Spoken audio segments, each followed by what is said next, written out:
Alleluia. Alleluia. Alleluia.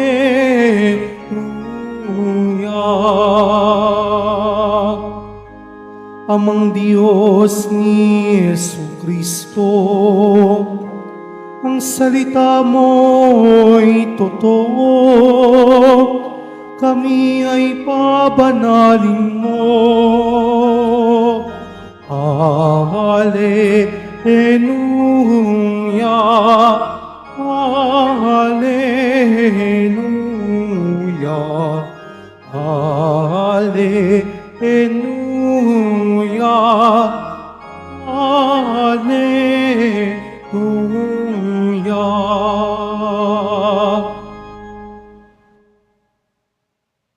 Sumainyo ang Panginoon. At sumayo rin. Ang mabuting balita ng Panginoon ayon kay San Lucas. Papuri sa iyo, Panginoon. Noong panahong iyon, tinanong ni Jesus ang kanyang mga alagad ng patalinhaga, maaari bang maging taga-akay ng bulag ang isa ring bulag? Kapwa sila mahuhulog sa hukay kapag ginawa ang gayon. Walang alagad na higit sa kanyang guro. Ngunit kapag lubusang naturuan, siya'y magiging katulad ng kanyang guro.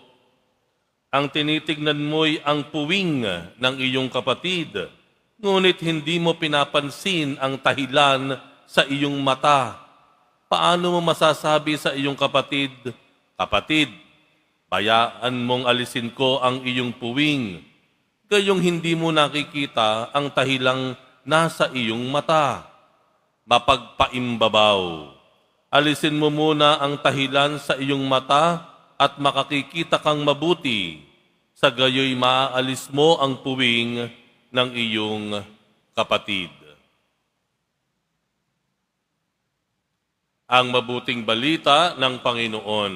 Pinupuri ka namin, Panginoong Hesukristo. Magsiupo muna po ang lahat. Hindi mo kailangang magbago muna bago ikaw ay maging daan ng pagbabago sa iba.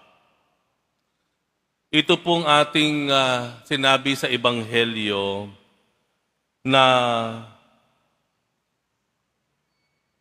hindi mo tinitignan mo ang iyong puwing ng iyong kapatid, ngunit hindi mo pinapansin ang tahilan sa iyong mga mata.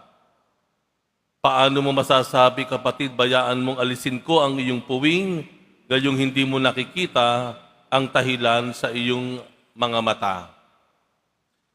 Ito po ang isang dahilan kung bakit tayo hindi umusad-usad, kung bakit hindi tayo nagbabago, kung bakit ang kasamaan ay nagpapatuloy.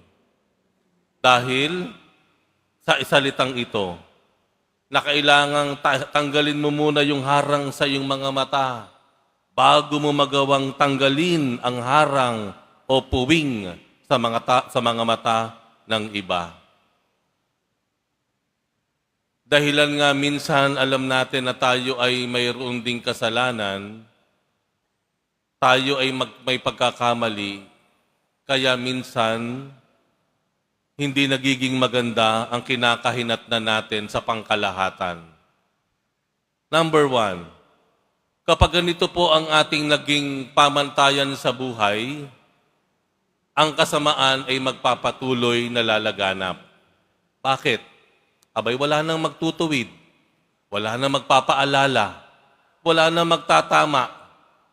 Bakit? Dahil ang dahilan niya, may kasalanan din naman ako, ang sabi doon.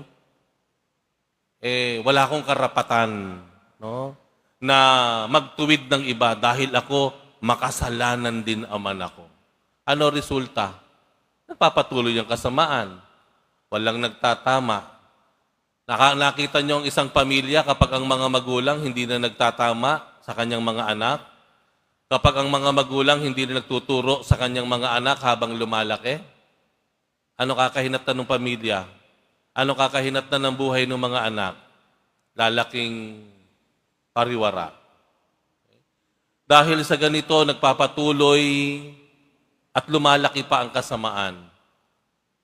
Dahil din sa pamantayang ito, may mali pa ring epekto ito sa atin. Ano yon? Nagkakaroon tayo ng dahilan. Excuse.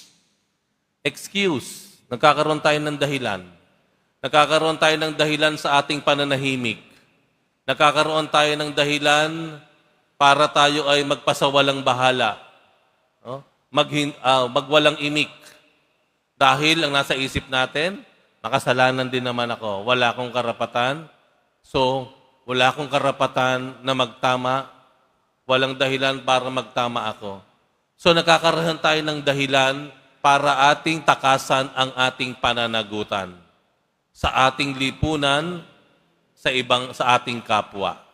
Nagkakaroon tayo ng alibay, dahilan, excuse, para sa ating involvement, para sa ating pakikilahok o pakikialam.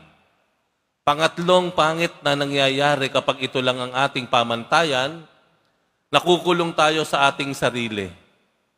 Ibig sabihin, kailangan ko munang ayusin ang buhay ko, kailangan ko munang itama ang buhay ko. So ano po nangyayari? Hindi natin nagagawa yung ating pagmamahal o pagmamalasakit sa iba. Bakit? Kasi makasalanan ako, nakulong ako sa sarili ko. So nangyari, masyado kang focus sa sarili mo dahil sa iyong mga pagkakamali at pagkukulang, hindi mo na nagawa yung charity sa iba. Ano ba talaga ibig sabihin ng Panginoon? Nung sinabi niya, tanggalin mo muna ang harang sa iyong mga mata bago mo magawang tanggalin ang puwing sa mata ng iba. Ang ibig sabihin po nun ay dapat ating hamunin ang ating sarili para magbago. Ibig sabihin po nun, tayo mismo magbago. We have to change. We cannot remain the same. At kung magbabago po tayo, ito ay isang proseso. Huwag nating hintayin magbago tayong ganap. Kasi hindi naman mangyayari po iyon. Matatagalan. So habang hinihintay mong magbago ka, yung kasamaan nagpapatuloy. Maraming buhay ang masisira. Lalalim ang sugat. Bakit? Kasi naghihintay ka eh. Manong ang gawin natin, magbago ka, magsabay tayong magbago. Kasi kahit ako, kailangan ko ring magbago. At dahil ako ay kailangan magbago, hindi nababago ang katotohanan na may pagkakamaling nangyayari sa atin. Nakuha niyo po ibig kong sabihin? Ibig ko po sabihin, magtama ka, itumpak mo, itama mo, makialam ka sa nangyayaring kasamaan, magsalita ka, pero wag mong sasabihin, ako magaling na, ako hindi ko na kailangang magbago. Ang ibig sabihin lang po noon, kailangan mo magbago kung papaanong ako mismo, kailangan ko ring magbago. Kailangan mong itama yung ginagawa ninyo kung papaanong ako, kailangan ko ring itama ang sarili ko. Yun ang totoong kababaang loob. Yun ang totoong humility.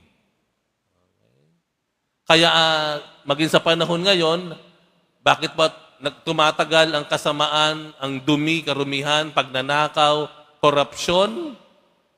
Dahil nananahimik din tayo. Dahil sinabi natin, pare-pareho naman magnanakaw yan, sige lang, ganun din naman. Di po ba? Pero kung ating pagkakasuri-suriin naman po talaga, kung titingnan natin ng malapitan, totoo lang naman po kung bakit laganap ang pagnanakaw, no? Tayo rin naman po ang may kasalanan. Bakit kamo? Sino ba nagluklok sa kanila? Sino ba nagluklok? Sino ba bumoto sa kanila? Sino ba ang kumagat sa 500 piso? Bago pumunta sa eleksyon, sa halalan. Sino ba tumanggap ng 5,000? Di ba tayo din naman po? So, kung sakaling magsisisigaw tayo at manggagaliiti tayo at magagalit tayo sa mga nangyayaring pagnanakaw sa mga taong nakapwesto o nasa katungkulan, isabay na rin po natin ang ating sarili. Ako rin may kasalanan. Ako rin ang mga dahilan. Ako rin ay dapat magbago. Amen? Sama-sama tayong magbago. Yun ang ibig sabihin po nun. Huwag po tayong papaloko o papalanse sa kasamaan na kailangan mo munang magbago bago magbago sila. Dahil matatagalan po talaga bago natin masabi na ganap na tayong naging malaya sa kasalanan o kasamaan. Medyo matatagalan po iyon. Mano ang gawin natin? Magsalita tayo, makiisangko tayo, makiisa tayo sa pagbabago ng lipunan at kasabay ng pagbabago ng kapaligiran ang ating sariling pagbabago. Patuloy po tayong makisangkot na itama ang mga maling sistema na nangyayari sa ating opisina, sa ating mga barangay, sa ating mga samahan, sa organisasyon.